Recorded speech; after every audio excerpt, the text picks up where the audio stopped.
190 million pound सज़ा मुअत्तली का case है इस्लामाबाद हाई कोर्ट में। और इमरान खान के वकील सलमान सफदर आज पेश हुए और उन्होंने कहा कि मेरा मुवक्किल ऑलरेडी ये जो केस है इसमें 1.5 साल से ज़्यादा सज़ा भुगत चुका है और उम्र का भी तकाजा है, साथ ही साथ जो मोहतरमा बुशरा बीबी हैं वो खातून हैं। तो इन सारी चीज़ों को मद्देनज़र रखते हुए ये जो सज़ा मुअत्तली का केस है इसको पहले सुन लेना चाहिए।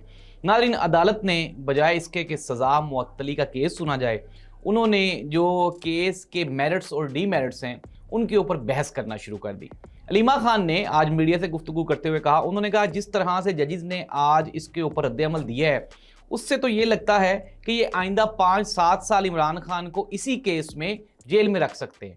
और नाज़रीन, लग भी यही रहा है कि वक्ती तौर पे जो गवर्नमेंट है वो इस तरह का कोई भी फैसला नहीं करेगी जिससे इमरान खान या तो बाहर आ जाएं या उनको कोई अदालतों से रिलीफ मिल सके।